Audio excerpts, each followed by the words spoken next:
Tak tyhle části výstavy, nebo o tyhle části výstavy jsem přemýšlel pri jako vytváření vlastně celkového narrativu, vlastně ty architektury jsem přemýšlel jako o takovém jako místě, jako, kde se snažím jako trošku představit ten materiál, s kterým pracuji v takovým jako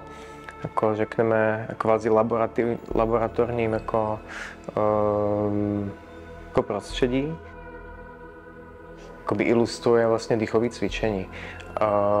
který má připomínat, nebo jako materiálové, tím jakým způsobem vlastně jaký zasazení toho kontextu, jako toho prostoru, tak má připomínat nebo odkazovat k nějakým výdechům vlastně, který jako, nebo výdechům, nějakým jako strukturám, který se jakoby,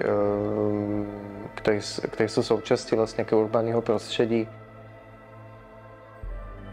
Jakoby ta primární vlastně funkce toho objektu je ta, že ilustruje jakoby dýchové cvičení, kdy vlastně člověk má jakoby možnost vlastně, tím, že vlastně součástí jako toho objektu i zrcadlo,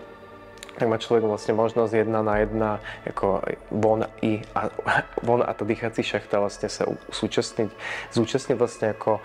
dýchového cvičení, který právě jako, který obzvlášť dnes vlastně jeden z formátů, který jako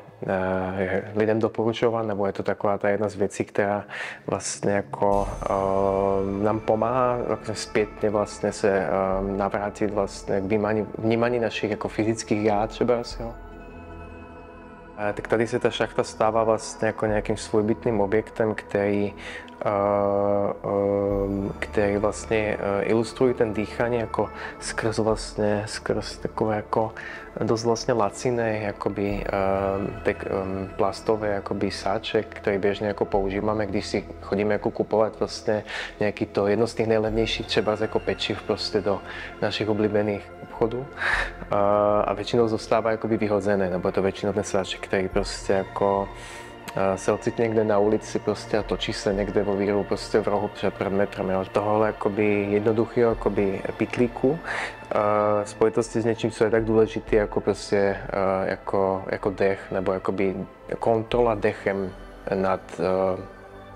dechem našich vlastně organismu, nebo vlastně jako vůbec našeho rozpoložení.